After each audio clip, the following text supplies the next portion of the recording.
Hello বন্ধুরা, good morning. Papai Sonai lifestyle ব্লগে তোমাদের অনেক স্বাগতম আর অনেক ভালোবাসা জানিয়ে আজকের ব্লগটা শুরু করছি। কেমন আছো তোমরা? আশা করছি তোমরা খুব খুব খুব ভালো আছো আর আমিও খুব ভালো আছি। ঘরকন্যা রান্নাবান্না নিয়ে আজকে আবার সকাল থেকে ব্লগটা শুরু করছি। রান্নাঘরটায় তো আমরা মেয়েরা সারা দিনটা কাটাই, সকালে ঘুম থেকে ওঠা থেকে শুরু করে রাত্রির অবধি। কিন্তু আমি একা না, আমার সঙ্গে আমার ছোটো ছেলেটা যতক্ষণ থাকে কি বলো তো, বাচ্চা মানুষ তো খালি বলে মা কেন সারাক্ষণ রান্নাঘরে থাকে বলো। এর উত্তর কি আমার কাছে বা তোমাদের কাছে কিছু আছে? কিচ্ছু নেই।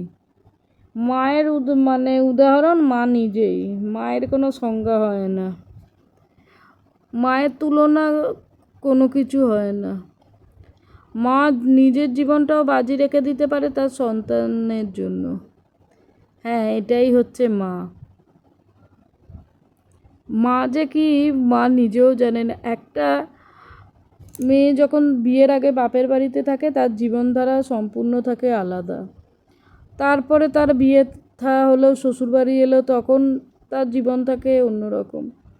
যখন সে মা হয়ে যাচ্ছে তখন পুরো পরিবর্তন। আমাদের নারীদের জীবন কিন্তু একটা জায়গায় সীমাবদ্ধ থাকে না, বিভিন্ন রূপ। যেমন দেবীদের বিভিন্ন রূপ, কখনো মা দুর্গা, কখনো কালী, সেরকম আমাদের নারীদেরও কখনো মেয়ে, কখনো মা, কখনো বৌমা, বউ। আমরা বিভিন্ন রূপে থাকি বন্ধুরা। সবথেকে মধুর রূপ হলো মা রূপ। মেয়েরা সমস্ত কিছু সহ্য করতে পারে, কিন্তু তার সন্তানদের যে অবহেলা করে তাকে জীবন থাকতে সহ্য করতে পারে না। চলো, অনেক তো কথাবার্তা হলো। গরমটা পড়েছে, মুখে যেন রুচিই আসছে না। আজকে একটু ইচ্ছে আছে টকের ডাল করব। ওদিকে ঝাল ঝাল করে মাখবো বলে শুকনো লঙ্কা ভেজে তুলে নিলাম, কিন্তু ঝাল ঝাল আলু ভাতে হবে, টকের ডাল হবে, একটু নিম বেগুন করবো বন্ধুরা। গরমে এর থেকে ভালো খাবার আর হয় না। মাছ মাংসকে মুখে ধরে গেছে অরুচি। এদিকে আবার ওর কাকাও চান করে হয়ে যাচ্ছে, তাকেও খেতে দিতে হবে। সকালে এত চাপ থাকে না, এক একদিন মনে হয় রান্নাবান্না বন্ধ করি হেঁটে। কিন্তু এই রান্নাঘরের ছুটি নিলে আমার কেন, আমাদের বা যারা তোমরা দেখছো সবারই পেটে পড়ে যায়, তালা পড়ে যাবে। এদিকে দেখো নিম বেগুন করছি, টাটকা নিম পাতা এই আমাদের গলিতে এসেছিলো, নিয়ে নিলাম। নিম পাতাটা এত সুন্দর খেতে লাগে না, এনে ফ্রিজে রাখিও মাঝে মাঝে বাজার থেকে, কিন্তু টাটকা নিম পাতা তার স্বাদই আলাদা, বলো না বন্ধুরা। আর এদিকে আলুর তরকারিও করে নিয়েছি। শরীর যত খারাপ হোক, এই ভাগ ভাগ করতে করতে আমার যেন মাথা এক কথায় যাকে বলে খারাপ হয়ে যায়, বুঝলে। একের পর এক, একের পর এক। মাঝে মাঝে মনে হয় যখন শরীরটা খুব খারাপ এক তরকারি ভাত করি, কিন্তু আমাদের বাড়িতে চলে না এক তরকারি ভাত করলে। এক এক সময় প্রচণ্ড রাগ হয়, জানো তো। শরীর কি বলো তো, শরীর হচ্ছে আসল অস্ত্র। আমাদের শরীর যদি ঠিক না থাকে, টাকা পয়সা কিচ্ছু নয়। আগে লোকে বলতো, ব্যাপারটা বুঝতে পারতাম না। তারপর কি বলো তো, এখন যখন প্রচণ্ড শরীর খারাপ করে, জ্বর জ্বালা যাই বলো, হয়তো রাত্রে শুয়ে আছি, রান্না করার ক্ষমতা নেই। হ্যাঁ, হিসেব করে সংসারটা চালাই বটে, কিন্তু এই শরীর খারাপের সময় তখন মনে হয় কি একদম উঠতে পারছি না, পয়সা দিয়ে একটু রুটি তরকারি আর নিয়ে নিই বাইরে থেকে। টাকা পয়সা কী হবে, আমার তো শরীর চলছে না, আমি হাত পা নাড়াতে পারছি না। তখনই বুঝতে পারি যে টাকা পয়সা মানুষের কিছু না। মানুষের শরীর যদি যখন ঠিক না থাকবে, টাকা পয়সা মানুষের কাছে কোনো অর্থই রাখবে না। কথাটা বলছি, শুনতেও যেমন লাগছে, কিন্তু কথাটা সত্যি। তোমরা দেখবে যখন মানুষের প্রচণ্ড শরীর খারাপ হয় বা আমাদের প্রিয়জনের শরীর খারাপ করে, আমরা কি টাকা পয়সা নিয়ে বিন্দুমাত্র চিন্তা করি? আমরা চিন্তা করি কতক্ষণে আমাদের প্রিয়জনটা সুস্থ হবে। টাকা পয়সা যত খুশি লাগুক, কিন্তু আমাদের প্রিয়জনকে যেন সুস্থ করে বাড়ি আনতে পারি, কি বন্ধুরা, তাই তো মনে হয়। আর এখানে নিম পাতার পাতাগুলো না বড্ড বড় বড়, সেই জন্য কী করছি বলো তো, একটুখানি গ্লাসের পেছনটা দিয়ে গুঁড়ো করে নিচ্ছি, কারণ প্রচণ্ড গরম। তাহলে আর অত অসুবিধা হবে না। আর এদিকে দেখো ডালিয়ার খিচুড়ি করে নিয়েছি তোমাদের দাদার। আর সপ্তাহ শেষ, মানে বাজারের অবস্থাও খারাপ। যেটুকু বাজারপত্র ছিল কুলিয়ে গুছিয়ে রান্না করলাম, কালকে বাজার যাবো, আজকে আর ভালো লাগছে না। প্রত্যেক দিন তো মানুষের দ্বারা সম্ভব না। এটা একটু ডাল ডালিয়া দিয়ে খিচুড়ি মতো করেছে, একটু ডাল দেবো অবশ্য। মানে একটা সংসার চালানো বা সংসারে যে পুরো মেনটেন করে বাজার দোকান থেকে শুরু করে, তার শরীর কিন্তু আগে ঠিক রাখতে হবে, না হলে এতগুলো লোককে কি করে মেনটেন করা যাবে বলো না। আগে তো তাও মানুষে রোজ বাজারে যেত, আর এখন কি বলো তো, মানুষে রোজ বাজারে যায় না। মানুষের ফ্রিজ এসে একটু অলস হয়ে গেছে বা একটু শান্তি হয়েছে, যে 2-3 দিনের মাছ এনে রেখে দিল, একটু বাজার এনে রেখে দিল।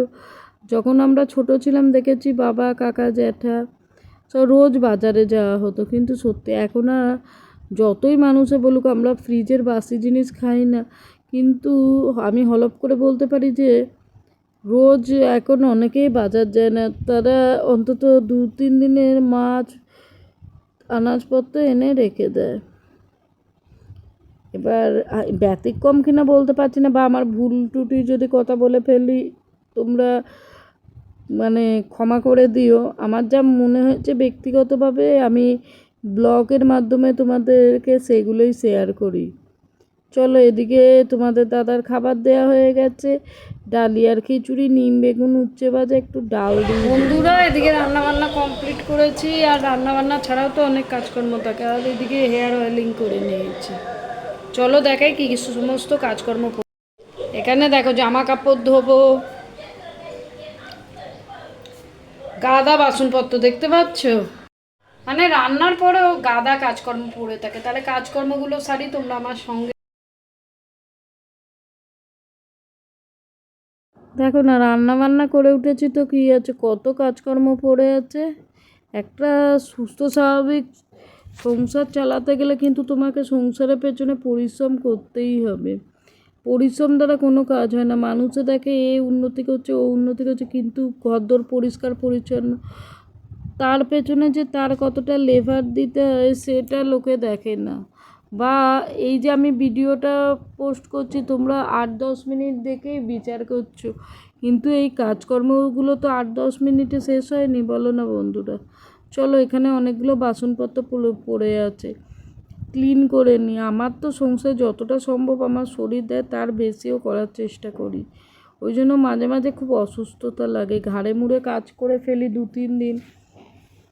আর কাজগুলো তো রেখে দিলেও নয়, বলো না। একা মানুষ সত্যি প্রচণ্ড চাপ পড়ে যায়। ওই জন্য মাঝে মাঝে এত শরীর খারাপ করে, মনে হয় এত চেপে কাজ করলাম কেন। কিন্তু কাজগুলো যদি না করি তাহলে কাজগুলো পড়ে থাকবে, বলো না বন্ধুরা। চলো, এদিকে রান্নাঘরে স্ল্যাবটা, তারপর হচ্ছে তোমার গ্যাস ওভেনটা সার্ফ দিয়ে সমস্ত ধোয়া মোছা করে নিচ্ছি। যতটা পারি আমার দ্বারা যতটা সম্ভব হয় ততটা করার চেষ্টা করি। এদিকের কাজকর্মগুলো সেরে এবার ঘরদোর মোছা, মানে সমস্ত কাজকর্ম একটা সংসারে দেখতে গেলে কিন্তু কম কাজকর্ম থাকে না, বলো না। চলো, এদিকে কাজকর্মগুলো করে নিই। আর সবথেকে বিরক্তি লাগে কী বলো তো, রান্নাবান্নাও নয়, রান্নাবান্নার পরে যে এঁঠো বাসনগুলো পড়ে থাকে সেগুলো কোনো ধোয়া দেখলেই যেন, ওই জন্য 2-4টে করে বেরোতে থাকে, আমিও ধুতে থাকি। তাও যে কোথা থেকে এত বাসনপত্র হয়ে যায় নিজেও বুঝতে পারি না। মানে সকালে উঠে ধরো বাসনপত্র ক্লিন করলাম, করে রান্নাবান্না বসালাম, আবার যদি 1-1.5 ঘন্টার ভেতরে এত বাসনপত্র বেরিয়ে যায়, কেমন লাগে বলো না। এদিকে দেখো রান্নাঘরে সমস্ত ওনা কোনা যতটা সম্ভব সাবান দিয়ে পরিষ্কার করছি। ইচ্ছে আছে একদিন ডিপ ক্লিন করব, দেখি ডিপ ক্লিন করা যায় জানো তো। শর্টকাটে রান্নাটা করে এক তরকারি ভাতটা করে নিলাম, তো ওই আমার সংসারে কে আর শুনবে বলো না। কিন্তু এই কাজগুলো তো না করলে নয়, বলো না। একদিক করলে তোমাকে একদিকটা মানে নিখুঁতভাবে তো করা যাবে না। এই ধরো আমি যদি ভাবি এদিকে ধোয়া মোচা করব, ওদিকে কিন্তু রান্না বান্নাটা একটুখানি হালকার মতো রাখতে হবে। ডাল একটা তরকারি, না হলে বড় করে একটু মাছের ঝোল কিছুটা ভাতে। কিন্তু কেউ মানে দুঃখের কথা কাকে শোনাবো বলো? কেউ বুঝবে? এখন কেউ কারোর দিক বোঝে না, বুঝলে? আর ইচ্ছে করে এইটা ধোয়া মোছা করি, ওটা ধোয়া মোছা করি, নেশা। এটাও হচ্ছে একটা বাজে নেশা, জানো তো বন্ধুরা? দেখো না, কখন থেকে পরিষ্কার, একদিন ডিপ ক্লিন না করলে হবে না। কিছুই নেই, কৌটোগুলো সরিয়ে একটুখানি সার্ফের জল দিয়ে ভালো করে ধোয়া মোছা করে আবার জিনিস যেখানে জিনিস সেখানে রাখা। এই জিনিসটা শিখেছি মায়ের থেকে। ছোটোবেলা যখন কোথাও জিনিসপত্র রাখতাম হারিয়ে ফেলতাম, মা তখন একটা জিনিস শিখিয়েছিল যে জীবনে কোনো দিন দেখবি জিনিস হারাবে না, যেখান থেকে জিনিসটা নিবি সেখানেই জিনিসটা রাখার চেষ্টা করবি, তাহলে দেখবি জিনিসটা সুন্দরভাবে থাকবে, খুঁজতে হবে না। আমি ওই জন্য এখন আমার ছেলেদেরও বলি, জিনিস বাবা যেখান থেকে নিবি সেখানে রাখবি, তাহলে জিনিস হারাবার কোনো ভয় থাকবে না। এইভাবে আমরা আমাদের আগের জেনারেশনের থেকে টপ টপ মানে এক এক করে সমস্ত জিনিস শিখি। আবার এই সমস্ত কাজকর্ম বা এই সমস্ত কথাবার্তা বা এই সমস্ত শিক্ষণীয় জিনিস ছেড়ে যাব আমাদের নেক্সট জেনারেশনের জন্য।